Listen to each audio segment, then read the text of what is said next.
We'd like to take a minute to thank our newest patron, Iona. Welcome to the team. If you want to be like Iona and get access to exclusive content like bonus episodes, outtakes, and more, head on over to patreon.com/podandprejudice. We also want to remind you that we have stickers. They're made with our gorgeous show art, which was designed by Torrance Brown, and they are very cute, if I do say so myself. To get yours, go to podandprejudice.com/merch. Finally, if you're listening to this on the day of its release, that's Tuesday, October 20th, we are celebrating our 1-year anniversary. We can't believe it's already been a whole year since we dropped our first episode, and what a wild year it's been. A huge thank you to everyone who's been with us since the beginning, everyone who's ever shared the show with a friend, to everyone who's just joining us now, and to everyone who's ever sent us an email about corsetry. We love you, and we wouldn't be here without you. To celebrate, we are going live tonight, again, that's if you're listening in real time, on Tuesday, October 20th, at 8 p.m. Eastern Standard Time. We'll be talking about our experience thus far, answering all your questions, and making a super fun cocktail from Becca's Gin Austin recipe book. So give us a follow on Instagram at Pod and Prejudice, and tune in at 8 p.m. Eastern Standard Time. And now, enjoy this week's episode, covering the first half of episode 4 of the 1995 BBC version of Pride and Prejudice with our guest, Eric Silver. It's Lizzie and her 3 other really fucking annoying siblings. Yes, she has really annoying siblings. And whatever Jane is. I don't know if it's her friend. I don't know if it's a sibling. They're probably gay for each other. That's what I was getting. They're sisters. Especially, and I'll say this, I'm definitely going to say this again. After watching Avatar and just like seeing like the subtext there, I'm just like, why are you guys just dating? Because it sounds like you're both having boy problems. They are both having boy problems. They are sisters, but still. Yeah, I guess it was more like with the actresses working with each other. Oh yeah, they have some chemistry. When they were doing the flower thing, I was like, are you guys going to kiss? The tension, What's yeah. the deal? Eric, you fit in very well here because our headcanon for almost everyone is that they're gay. Oh, yeah. So Yeah. Oh, especially with the talking to they gave Bingley. It's like, Bingley, you don't like women. What are you doing? Yes. When the 3 of them are standing over him, just be like, Bingley, stop it. I actually took a screenshot of that moment to bring up later just because it was one of the funniest things I have seen filmed for television. Yeah. Good, I was trying to do it and I failed. So I'm very glad I that did you it. Don't worry. We got it. I was like, no, it's another photo of Colin Firth frowning. Damn. That is the entirety of this series. It's just Colin Firth staring. Yeah, like all of it.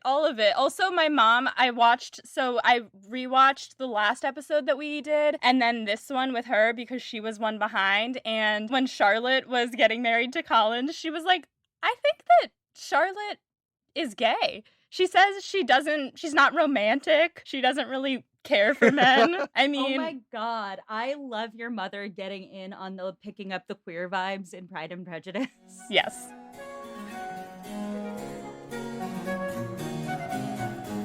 This is Becca. This is Molly. We're here to talk about Jane Austen. We are here to talk about Jane Austen. Today we are going to be discussing episode 4 of the 1995 version starring Colin Firth and Jennifer Eel. And today we have a very special guest with us. We're very excited to have Eric Silver on the show. Hi, Eric. Hello. No, I'm Mr. Collins. I've been Mr. Collins the whole time.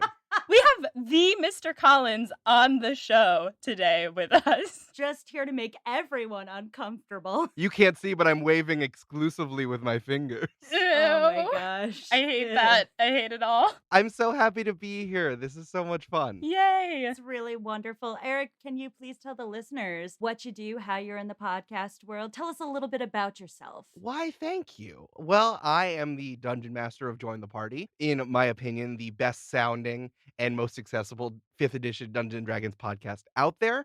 I am also the creator and writer of Next Stop, an audio sitcom that the full season has just been released and we just finished. And I'm also the head of creative at Multitude, a podcast collective and studio that I think is pretty swell. We have 7 shows now. It's a lot of shows. That's bonkers. That's incredible. So, Eric, a couple questions for you about Jane Austen. First of all, tell the listeners your experiences with Jane Austen. How much have you been with her work? How much have you not? There are no wrong answers. Well, I think the first thing I need to say was that I am certified and have a master's degree as a high school English teacher. And Oh my I God. was a high school English teacher for a year in New York City. Wow. Yeah, so, like, this examining capital C canon works is definitely something that I love to do, and especially looking at media adaptations is something that I had to do when I was teaching. The issue is that because I was a high school boy, I got to read the other part of the canon, which was just, like, Fitzgerald forward. Mhm. So, the Anglophile stuff and, like, I'm just super duper not an Anglophile, like, I just don't get it. Mhm. I'm just like, I don't know why you have to wear that codpiece or, your 10 layers of dress, like, that's just not my thing. I read these when I was in, like, high school, and, of course, like, because I also was of age in, like, 2008, 2009, I had, like, big crushes on girls who loved these novels. So like, I definitely like a lot of osmosis around it, although this is not, like, my particular jam of book. No, this is fantastic because one of the constant refrains we have on this podcast is that neither Molly nor I majored in English in college. So we feel like kind of posers. So you're bringing like an air of legitimacy to us in this moment. So thank you for that. Absolutely. I will say I did a 5-year program to get my master's in English education as quickly as possible because I'm like, "Oh, I wanna do 5 years of college and then immediately be a teacher." That sounds smart and totally good for your mental health. Um, so I actually was a dramatic literature major, which they had at NYU, which Oh, was like that's an English awesome. major, but just for plays. Oh my gosh. But then they were like, "No, no, no, you need to be an actual English major." And then I had to take, like, all of my, like, standard issue English classes when I was, like, a junior and senior. So, Whoa. like, I was slogging through books like these when I was like, "But I just can I just analyze Beckett instead?" Like, this blows. Well, we were both theater majors, so we do know that life very well. Real. Oh yeah, you're talking to two certified Shakespeare nerds. Oh, I was in a Hamlet symposium my senior year where we just read and reread Hamlet from different ways. I had to do this presentation on like this German, like the idea of like the Ghost in the Machine Hamlet that they rewrote, and it was totally incomprehensible. And I got like a B plus on that paper. It Whoa. was so hard. Oh my gosh. This is why I was bigger on the reading the Shakespeare out loud and less big on the analyzing of the different adaptations because I would also have gotten a B plus on that because I yeah. But in any case, back to Jane Austen, who Our was girl. a different English author. Girl, Jane Austen. Yeah, it's your girl Jane Austen. So, based on what you do know about Austen, which character would you say you relate to the most? Well, here's the thing.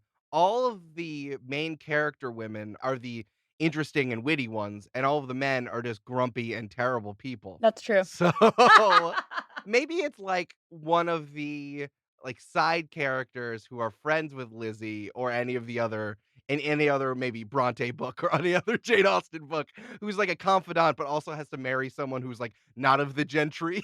For sure. It's like they're middle class. Sounds kind of like Charlotte. Yeah, you could be a Charlotte. Well, Charlotte's in a loveless marriage with the man who waves with his fingers, so I hope Yeah. not. That's true. That's true. But like Charlotte, but like allowed to marry someone who's not Mr. Collins. Yes, exactly. Yeah. All right, we can get behind that. Yeah. Like in a different book, you're married to like someone who's like a mercantile trader or something, Right. who's like coded as Jewish, but they never explicitly say it. Oh my god. Yes.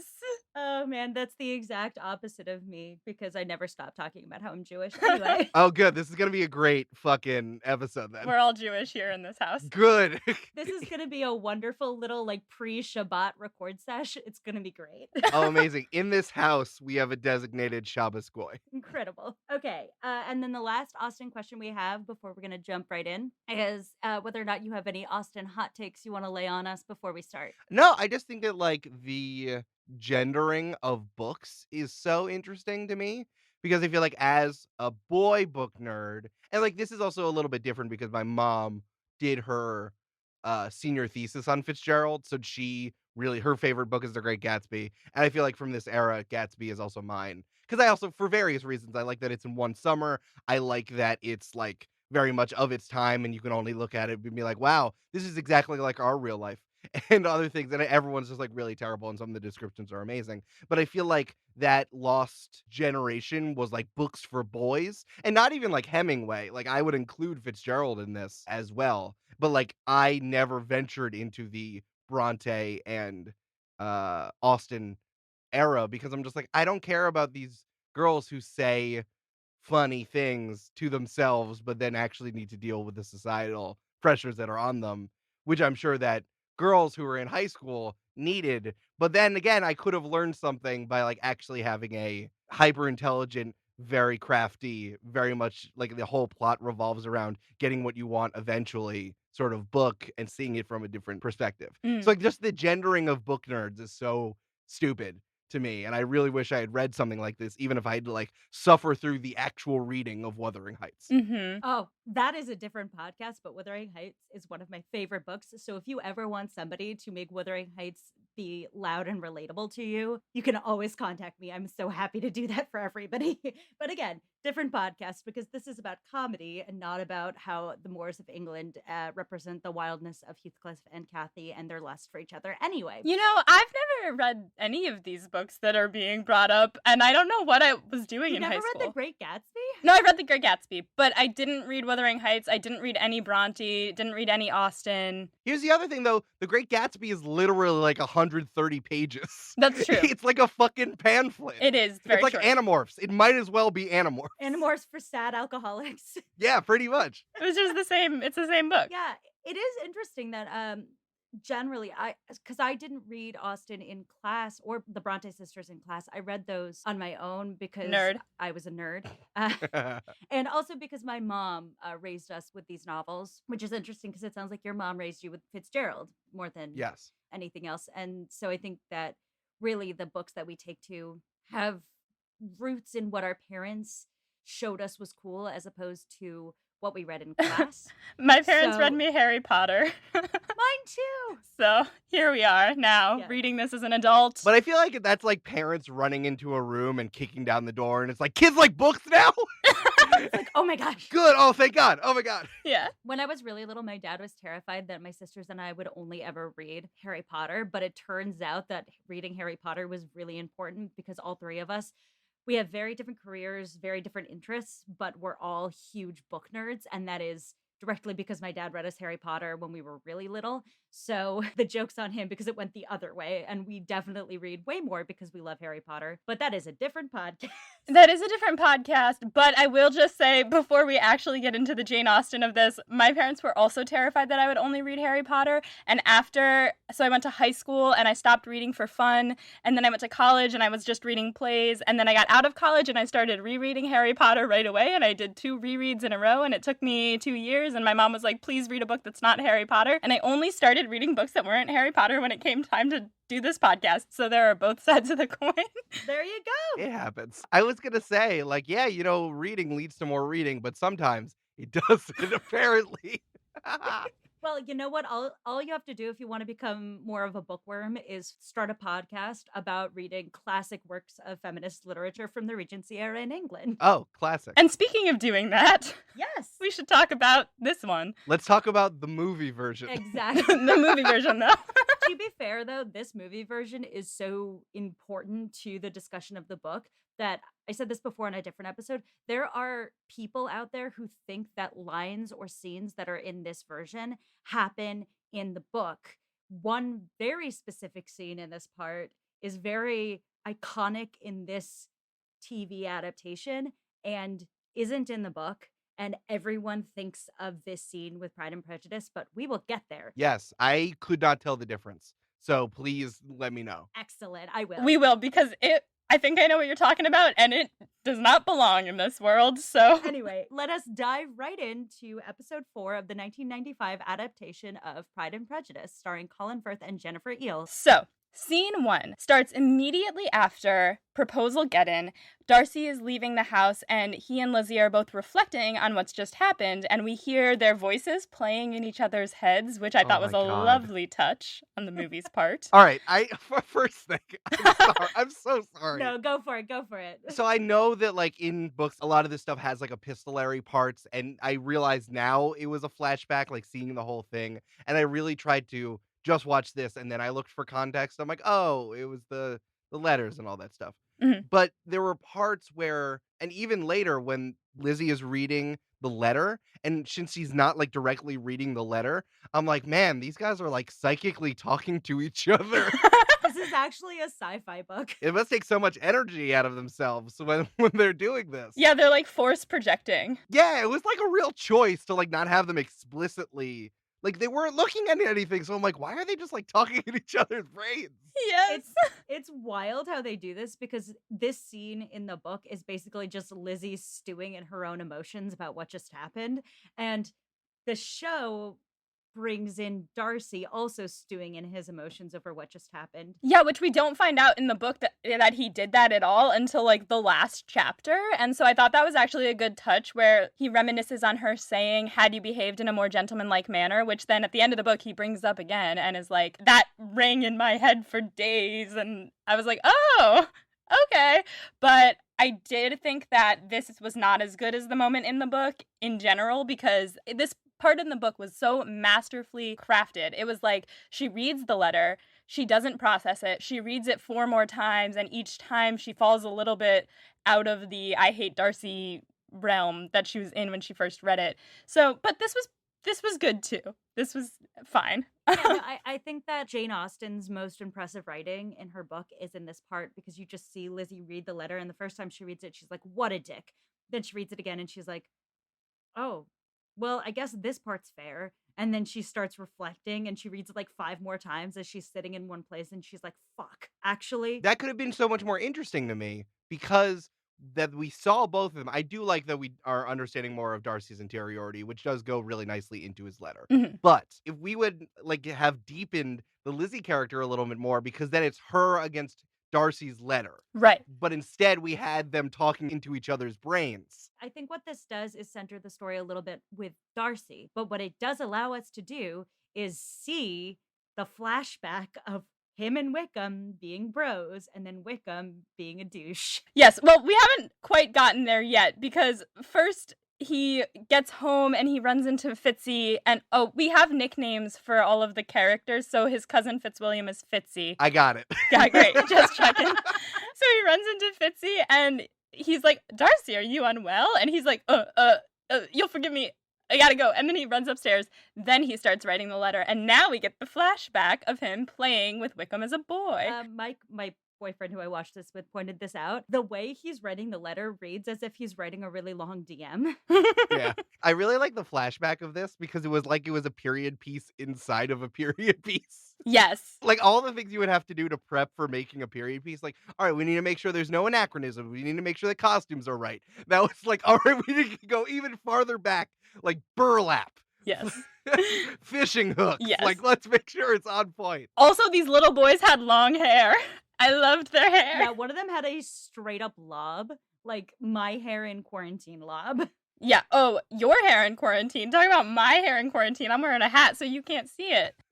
So we hear about Wickham's growing up with Darcy, them kind of getting older, Wickham's friendship with Darcy's father, and then how his behavior became very, what was the word that he used to describe it? Bad. No. Bad. I had idleness and dissipation written down. Dissipation. Yes. He walks in on him making out with a girl who is in disarray, not really wearing any clothing. Except for all of the underclothing, so it's like a lot of clothing. It's a lot of clothing for our standards, but a few episodes back, Collins walked in on Lydia wearing her underclothing and he like turned into a tomato. He was like, "Oh, ah." Amazing. And she was like, "Ooh." And yeah. I just like the amount of clothing would be like if you're making out with someone who's wearing a cardigan and like a camisole under her shirt. Yes, exactly. Yes, but the costume that we're not talking about in this part is Darcy's graduation robes. Oh, Oh. it's like, all right, just like, do we have a graduation cap somewhere? Where do we get it? Were the clothes exactly the same back then? Because he looked like just a modern day graduated guy. Honestly, I don't know, but I really hope so. And I'm sure, like, the costume designers who work on these BBC Masterpiece things, they work really hard. They're very detailed. So I'm sure it's accurate, but it does look like something you would order in a polyester blend for your high school graduation. It must just all be the same. I will take a small detour towards IMDb because I wanted to make sure I had like a full summary and understood what was happening. So I looked at the trivia, and 8 of the trivia bites were about how pieces of clothing for this episode was worn again in different period pieces throughout the 90s and 2000s. Whoa! I'll send y'all a screenshot later. Yes, please. It's very mean. The best part about it is like half of them, it's like 0 out of 2 people found this interesting. And I'm like, yeah, because that's a mean thing to say, calling out the costumers. Yeah. 0 out of 2 people found this interesting. So only 2 people commented, and both were like, nah. Well, one of the people looking was Eric. So then we get into 5 years ago, and Darcy's father dies, and he had left George Wickham a living, which a living is a job in the priesthood or the clergy, right? So he had left him this. And George Wickham said, I don't want to go into the clergy. I want to go study the law, with big quotation marks around the law. And can I have £3,000 instead of the living? And Darcy gives it to him. Is the law that he was studying statutory ages in the UK at the time? Yes. Yes, except he didn't study it. Right. As we're getting to this point, I was like, oh, I guess he's just like a ruffian. Like, I guess he's kissing ladies and stuff. And then it was like, oh, no. Oh, no, he's a pedophile. No, he's a genuine predator. Yeah. Like, he's the worst. He's disgusting. Also, the girl that he's making out with looks like she might be a baby, too, when Darcy walks in on him. It's never clear whether or not he's, like, seducing women and, like, taking their virtue, or he's having sex with hookers. Both? I think it depends on his amount of money at any given point in time. Yeah. He's also a big gambler and drinker, and you can infer from the time period he might have been doing a little bit of opium as well. So, like, Sure. Wickham's just, like... He's out there partying, but I think the parts of Wickham that are the most worth condemning are his complete selfishness with other people's money and his sexually predatory behavior towards teenaged girls. Yeah, I think that at this point, again, because I had not refreshed myself on this, and I realized that we had seen Wickham in earlier episodes, I was like, oh, is this entire plot going to be hinged on like someone who would just be kind of like a party animal, who like your friend who just like goes out a lot and carouses, but is not like a bad person, especially because like we see him in the army, so we're like, okay, is Darcy right? Is Wickham right? And then it's like, boom, trying to marry a 15-year-old to take her money. Like, there it is. Yep. And when I first read this book, I was a big old Wickham stan until I found this out, and I was shocked. I had no idea what was going on there, so. I like that, though. That's why it's relevant, because as we look back at these 19th and early 20th century books that have, like, different moral codes and standards, we can examine them and be like, oh, is this person actually a good person or not? I guess we would say this like in Little Women, as we talk about the youngest daughter, is like, is she actually a bad person, or she just wants things? Right. Like, especially as we look at women and like guys who defy like the standard code of things. But then it's like, oh no, Wickham is actually a bad person. Yeah. Like, I really want to make this clear. Absolutely. Jane Austen is like, oh no. Lizzie girl, I need you to know Wickham is the bad person in this story. Yeah. One thing that I do think is a little bit lost in this part, which makes me sad, partially because it's told from Darcy's perspective, is that what Lizzie's big realization is as she's reading this letter partially is that she misjudged Darcy because he insulted her the first time that they met, and that really like stuck in her brain, and she decided he was a bad person. Whereas Wickham charmed the pants off her the first time they met and flirted with her a lot and made her feel special, and she just decided he was a good person. And she has this moment that like, oh my God, I've been blinded by my own vanity towards these men based on how they perceived me the first time we met. And I think that that's relevant because Wickham's the hot, charming guy who's able to like convince everyone he's a good guy, whereas Darcy has no social skills, but our sweet boy means well. He really does. For sure. He does. Molly, I was very confused by this last part of the letter. So can I say what I think happened? Yes, please. And you correct me as I do this? Yes. This is like, I feel like where you're driving and they're like, oh, take the wheel. And I'm like, I already have my permit. I don't want to do this. Do it. Okay, so this is what I think, because these two parts really confused me. The part with Ms. Georgina and the part with Bingley. So Ms. Georgina was 15. Wickham was like, oh, hell yeah, gonna get her inheritance, which was £30,000. He flirts with her. She's an impressionable 15-year-old. Also, the casting, she looked like she was 11. I thought that was really good. Also, she was wearing white because, don't know if you knew, she was a virgin. Oh, yes. And then she got sent somewhere where her minder was like also kind of like didn't care what happened to her. Wickham showed up, tried to marry her. Before the marriage actually happened, Darcy swooped in and was like, no, stop it. No. And then he like ran away. Very good. We just got on the highway and we were cruising, and you did a very good job. You switched lanes and everything. Good job. Thank you. That is what happened. The second part is so confusing to me, this part with Bingley. So with Bingley, does Darcy think that everyone else in the Bennet family sucks except for Lizzie? Yes. Is that what it was? Yeah. And Jane. That's it. That's the whole thing. That's the tea. This part of the letter is truly offensive. It's not something that he can actually apologize for and have it be okay.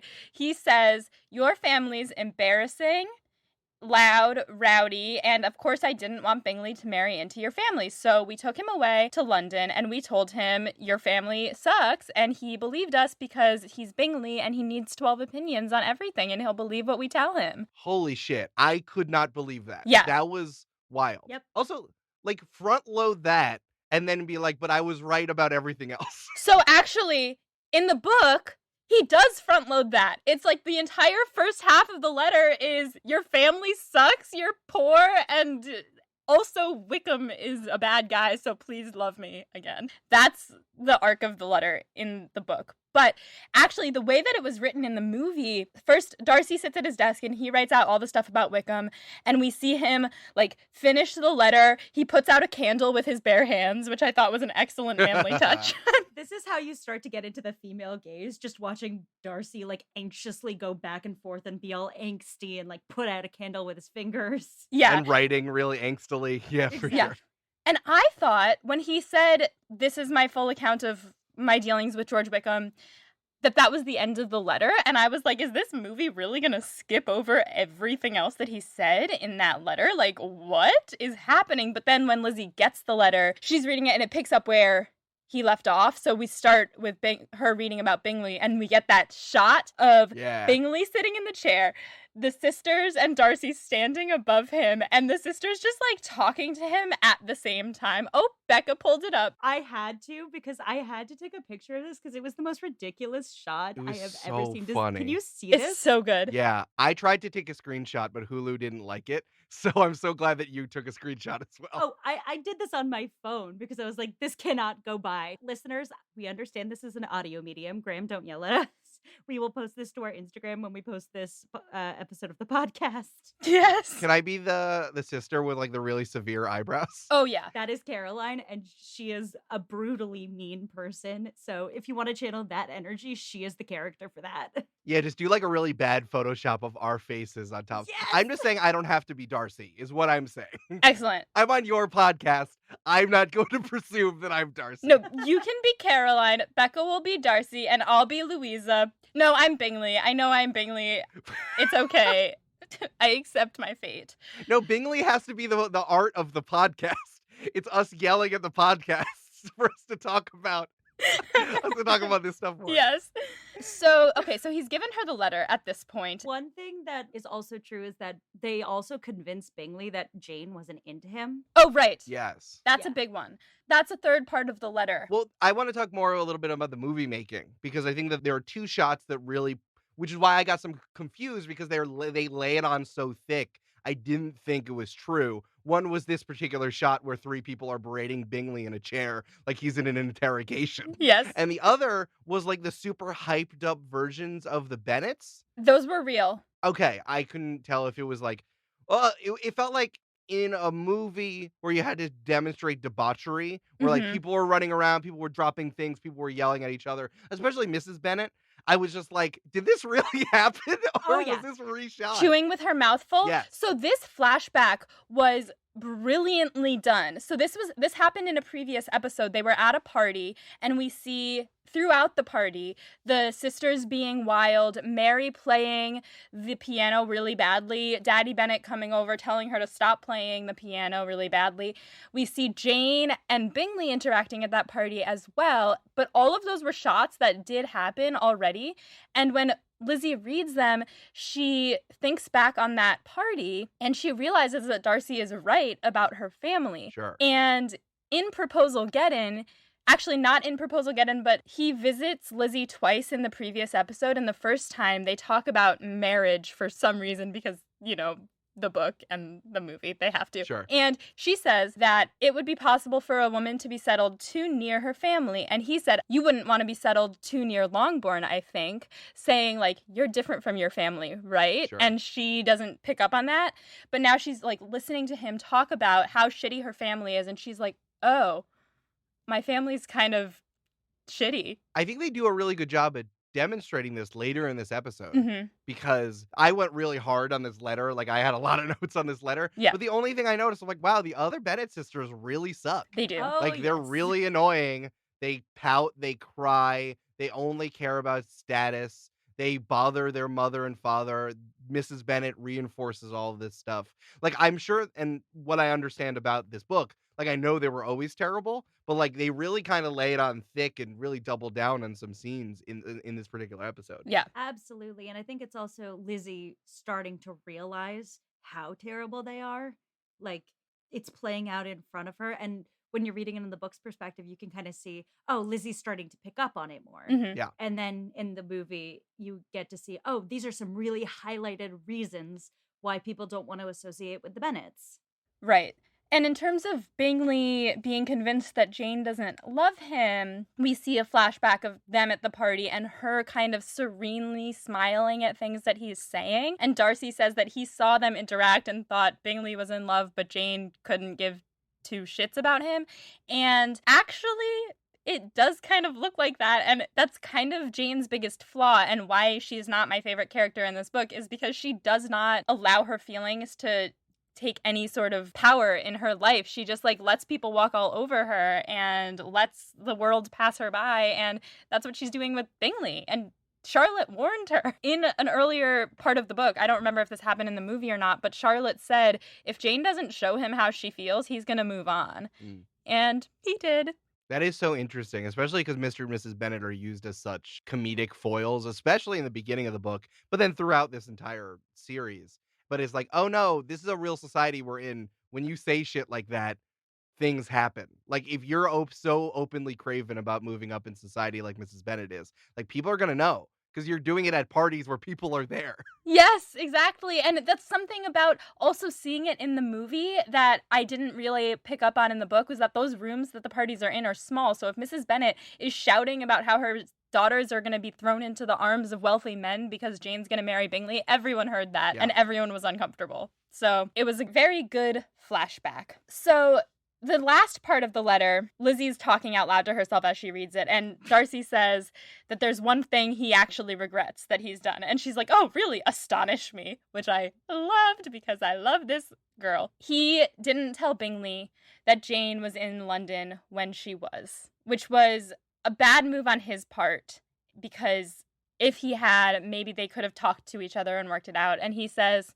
he's sorry for that. Well, does he say he's sorry? He might not. He says he's not, like, impressed with his own character on that. All right, close enough. They do a good job in this, reminding us how difficult it is to travel in the time period, like in the opposite of Game of Thrones. And like, this is also kind of the reasons why I'm not super into Anglophile stuff, because I think that all of this stuff is like incredibly slow, and I don't really understand or care about the societal stuff unless it is this character, like the layer on top of character development and stuff that we were talking about just with Mrs. Bennet before.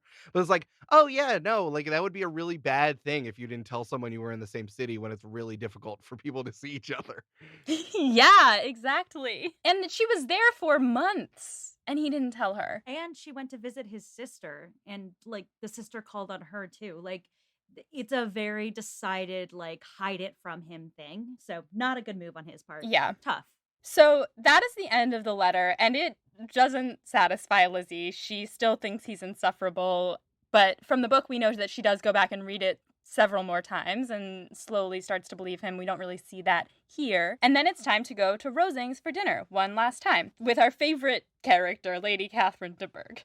I say that with such sarcasm in my voice. See, I actually love her. I know, I hate hilarious. her. I think she's funny, but I do get bored in her scenes. So Same. Yeah. Same, me too. Yeah. It's like, we get it. She's old and rich, and Mr. Collins sucks. Like, we get it. Exactly. Why do we need a whole other scene of this? Right? I mean, I personally could just watch her interrupt him and watch him put his hand delicately in front of his mouth for like the rest of time. I'm going to put a pin in this because that was my favorite acting choice. Same. When we get to the study questions. Yeah, same. I'm going to come back to that. Yeah, that is also my favorite. So good. So as they're walking up, though, Lizzie is like, I don't know how I'll mourn the loss of Lady Catherine de Bourgh. And she is not being serious at all, but Collins, totally thinks that she is. And he's like, oh, yes, my dear cousin. Ew.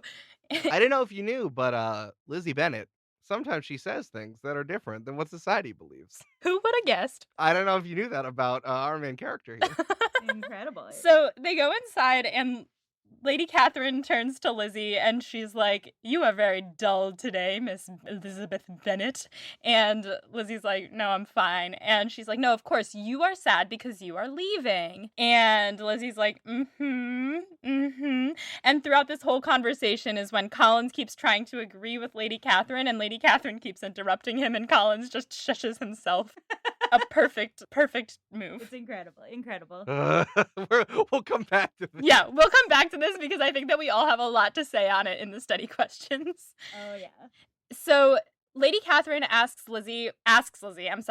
tells Lizzie to stay an extra month. And Lizzie's like, really, we can't stay, sorry. Have you ever been at a party in like high school and been like, oh my God, my parents, like, they need me home. I'm sorry. Like, I promised I'd be home by this hour, but it's like 3 hours before you told your parents you'd be home. Oh, yeah. It's like when you call your mom and you're like, Mom, I'm going to call you in a minute. You have to say no. And then you're like, Mom, can I sleep over?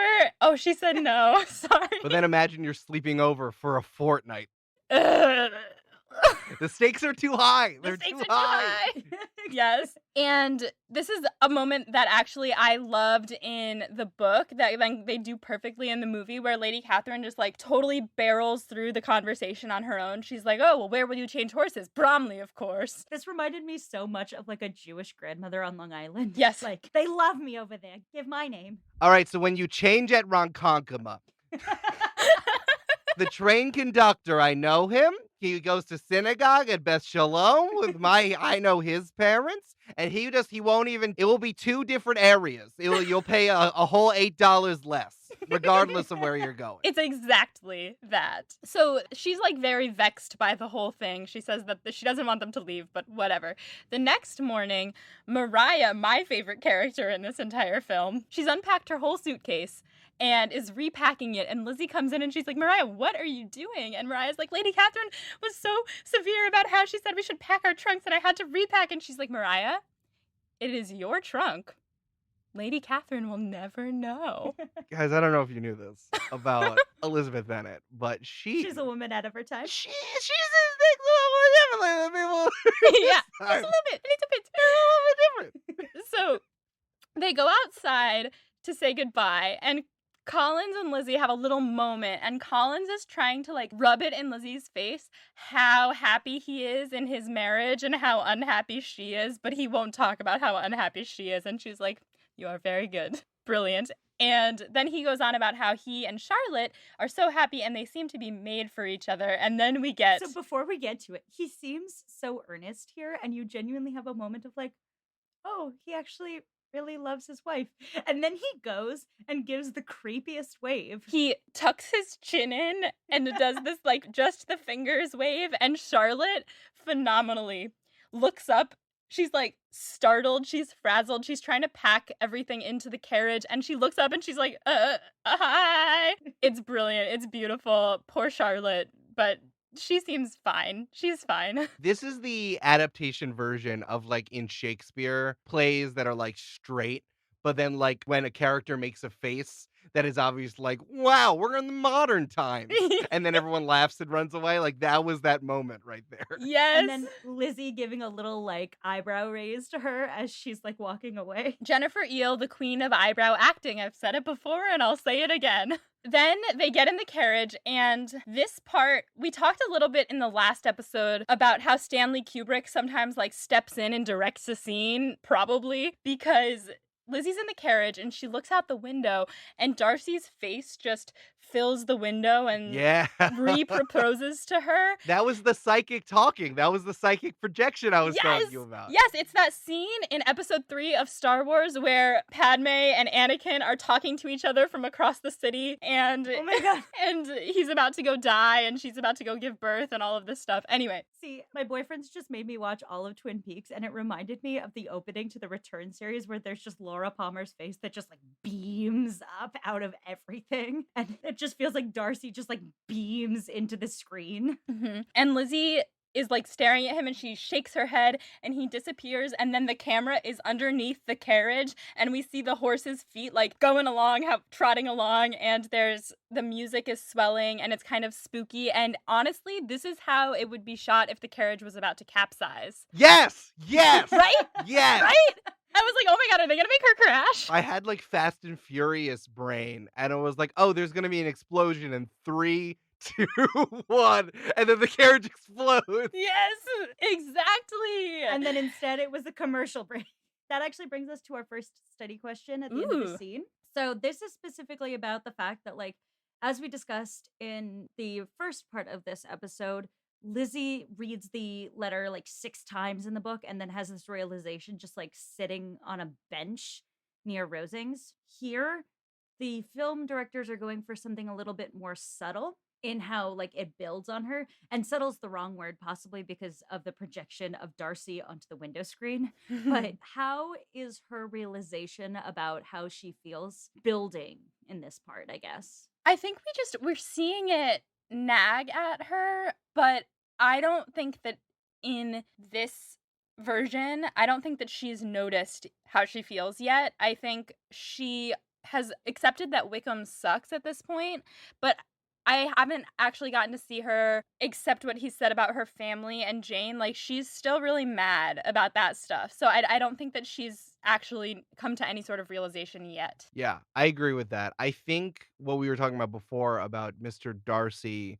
we get his interiority. So instead, because it's only from Lizzie's perspective, everyone other than Lizzie is an unreliable narrator. We only understand events that happen as Lizzie thinks of it. This is just true or not true. Because we see Mr. Darcy writing the letter, we, the audience, are seeing the flashbacks, so they must be true. Mm-hmm. That is what the film is telling us. All this stuff is true. We now don't get Jane wrestling with it. She's just like, oh, fuck. I guess all that did happen. And then she also called my family terrible. Right. So I guess that's true as well. It's like instead of wrestling with it, we assume that Mr. Darcy is telling the truth and he's not a bad person. Yeah, I think that's a really salient point. And then it also gives more weight to how Lizzie conceives of things once she gets to Pemberley, and we'll get there. Oh, we will. Yeah. Also known as the MTV Cribs Regency Era edition. Yes. No, in MTV Cribs, they're there. Usually the Yin Yang twins are walking you through, but instead here, no one's there. Right.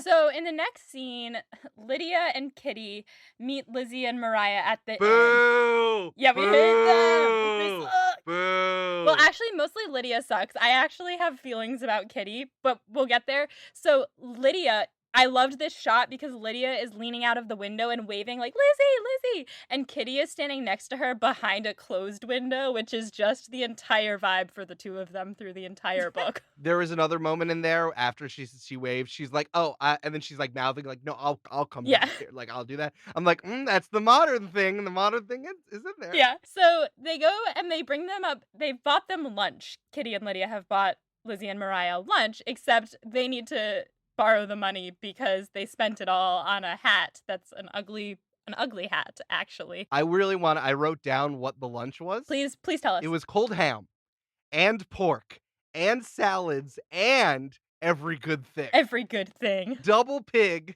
salads, and then just like fuck me up with whatever else you got. Actually, my favorite thing that was on the table is the celery. Was that marinated celery that she asks Lizzie to pass her? Yeah, I assumed it was like there was some sort of salads because it was multiple salad. Yeah. So it was like a celery salad, and then there were other greens on the table. It was marinated celery. I'd be interested to try that. That sounds like something that you would get at like with the kimchi when you get like those little Yeah. That's what I was thinking. Like marinated in some chili oil. That would be delicious. But I don't think that's what it is. No, I don't. I think a lot of the food actually looks like things that I would eat, but is probably not. Wait, you saying 18th and 19th century British food isn't delicious? What? But there's cold ham and pork. Cold ham What and are pork. you talking about? Two different things. Oh, Yeah. my Famously. So they reveal that the regiment is leaving Meryton, and therefore Wickham is also leaving Meryton. And they have a surprise about him. So Lizzie asks the servant boy to leave the room. And I think in the book, Lydia did that and then talked about how ugly he was and that they didn't want him around anyway. But they kind of brushed over that moment in the movie. So he leaves, and Lydia tells them that Wickham is not marrying Mary King after all. That she left to go to, I don't know, some other British town, and he is safe. And you can see the cogs working in Lizzie's brain, and she says, perhaps we should say Mary King is safe. But she doesn't go any further than that to explain what she thinks about Wickham now. And this could have been a pivotal moment in the book. Actually, the book could have ended here if she had just said, actually, Wickham sucks and Darcy's okay. But instead, she just sits there kind of scowling at the cold meats and the celery. And then lets Lydia be like, yeah, no, actually, I think that he dodged a bullet because she's ugly. In classic Lydia fashion. I thought everyone was gonna spill tea because they sent the servant out of the room. It's like, oh fuck, they're gonna get into it, and then they just don't. Yeah, they really could have. But we have to remember that someone not marrying someone that everyone thought they were going to marry, but they weren't actually engaged, is the tea in this time period. So the tea was lightly spilt. It was lightly spilled, and then the servant ran back in. It was just a very weak tea. Yeah, weak tea. Right, because it's 18th and the 19th century British food. Right. Very weak tea. Exactly. So this was one of my favorite parts, where Lydia was like, aren't you so glad we've come to meet you? We'll be such a merry party on the way home. And then it cuts to them in the carriage, and Kitty and Lydia are just screaming at each other, and Lydia's like, you're lolloping about and there's no room for my bag. And she's like, you should have just put it up top. I literally wrote down, hey, Lydia's the worst. Is that why people disliked the youngest characters in all the other books that are like this? Because they're all like this. I also then wrote, Lydia is such a butthole, she ruined the family. You have no idea how much she's about to ruin this family. Oh yeah, that's a pretty large driving point as you go further into the story. Not only does she ruin it for Lizzie and Darcy, but she ruins it for everybody. But we'll get there. Well, no, that's really interesting now, because Lizzie's the oldest, right? Second oldest. Jane's the oldest. Oh, Jane is okay, so that even makes even more sense. Mhm. Because it's like, when you compare this to Little Women, it's like, you need the main character sister, you need the one who's like not as good as the main character, but also kind of good, but also like is put upon. You need the sister who blows. Yeah. And you need the sister who's like from Passover, when you have the four children. Yes. It's like you need the sister who does not know how to ask. Yes. So this is like, it's very regimented. So that's very interesting. I thought Lydia just sucked, but it's like she sucks so much. Much like, I cannot remember the name of this sister because I never read the book, but it was Florence Pugh. Amy. Amy. Yeah. Yes. We actually compare this to Little Women quite a lot on our show because it kind of is.